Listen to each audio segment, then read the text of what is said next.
Hello, everyone. Welcome back to the John Movie Channel. All things movies, all the time. And today is part one of my ultimate Star Wars video. Let's go!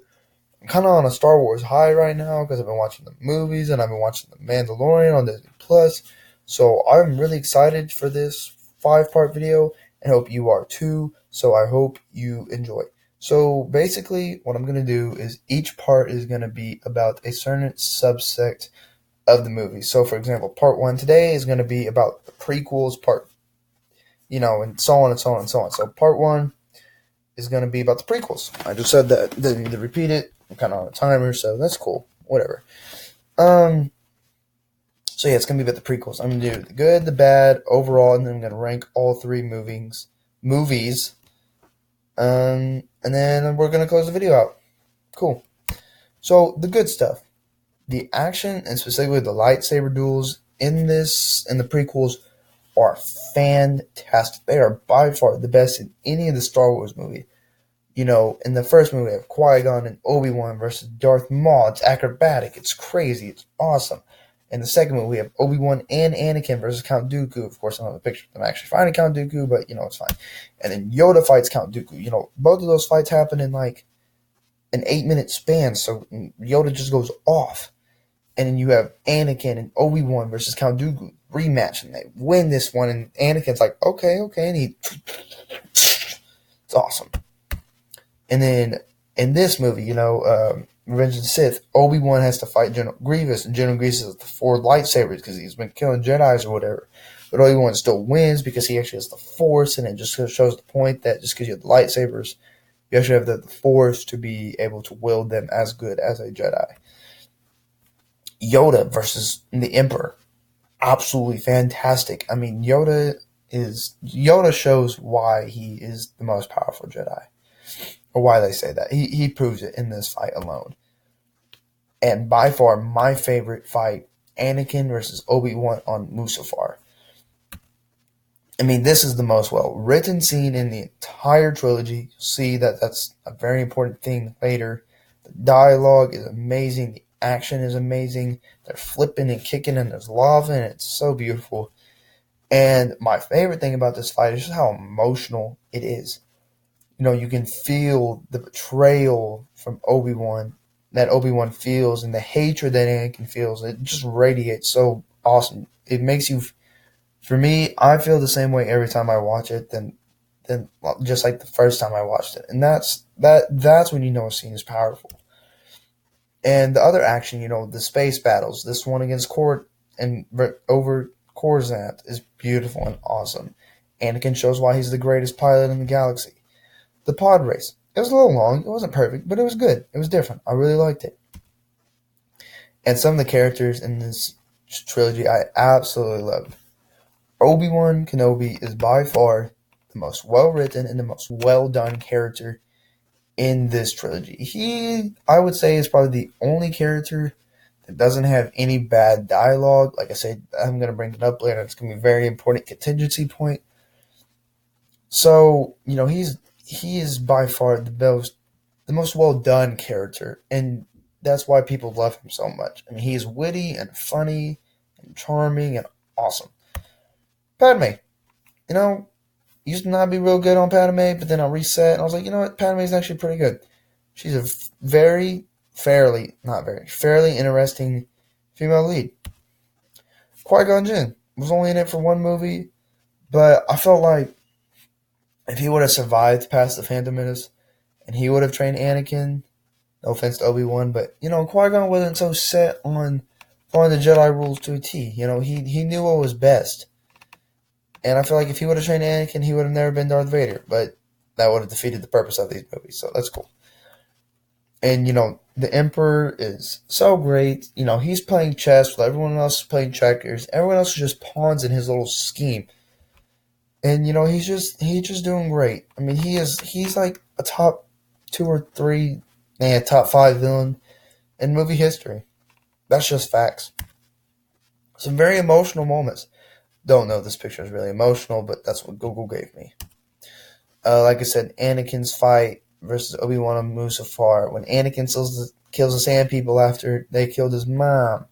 when Anakin has to say goodbye to his mom, when Anakin has that argument with Padme, when Anakin kills the younglings and with Order 66, basically Anakin drives the plot in the movie, so all the emotional moments are all centered around his character and the decisions he has to make in the movie.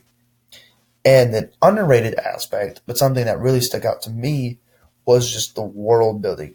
Every single world was beautiful, well done, had an important place in the story, and then simply had a lot of character. Each one of these places is different and unique and doesn't tread on anybody else's water. They are all different and beautiful, and they all serve a very important part in the story, especially the Republic and Naboo. Those are probably the most, and yeah, those are the most important places in the entire movies.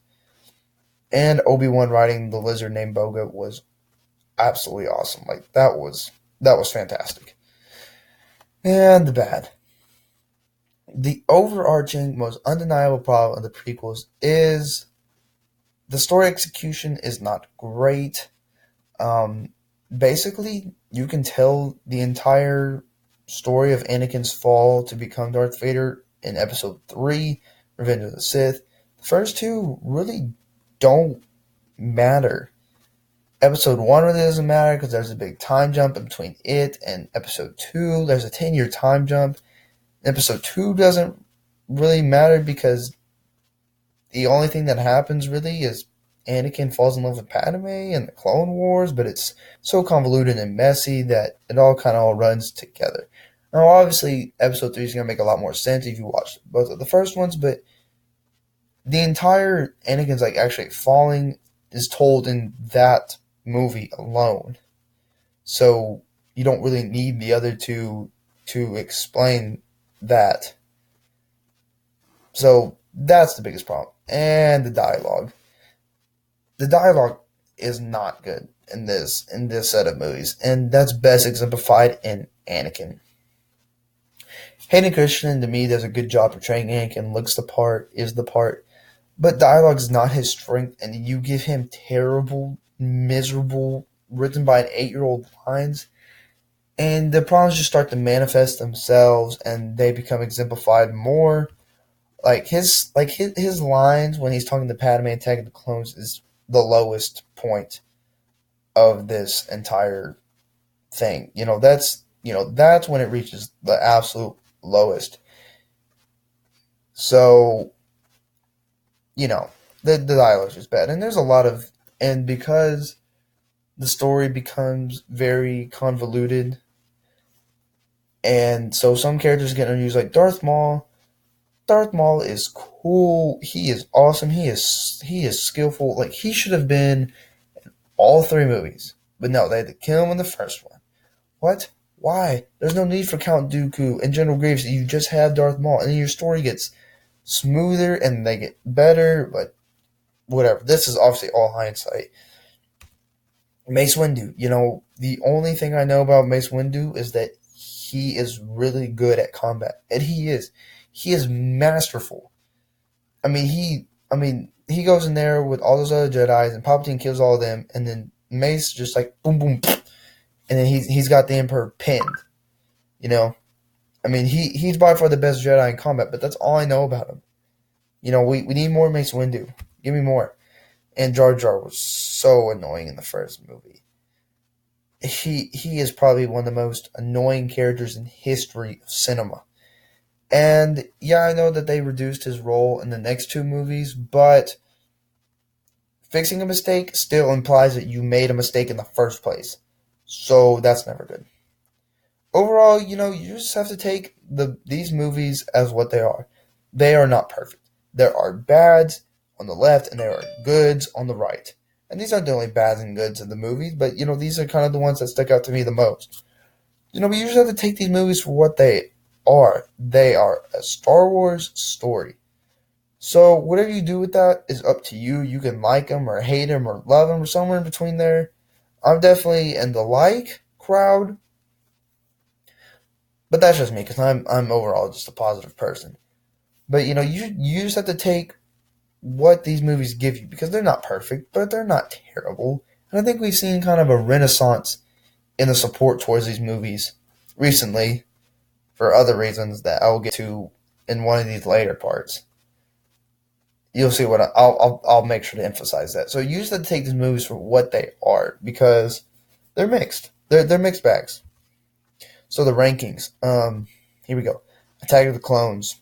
I'm running out of time on my timer, so I'm trying to speed it up. So Attack of the Clones, and I got the timer so the video doesn't get too long because then you guys don't want to listen for like an 18-minute video. So cool. Anyways, Attack of the Clones. It's messy. It's convoluted. The dialogue sucks. This is probably the worst entry in the entire Star Wars saga. So that's why it's last. Phantom Menace. It's actually decent. Little Anakin is awesome and he's super funny. I really like Qui-Gon. Obi-Wan's good in this movie. Darth Maul's in it. He delivers. His screen presence is amazing. But like I said, this movie ultimately ends up not really mattering. And this is where Jar Jar's role is the most prevalent. So those are two major negatives.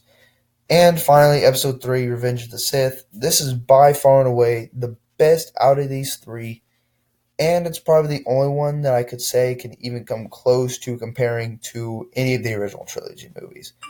All of the mistakes that are made in the first two movies, or at least they are either fixed or there was an attempt to fix them. And I appreciate that. So this movie is fantastic. It is a great closing to this saga, and it's a really good ending.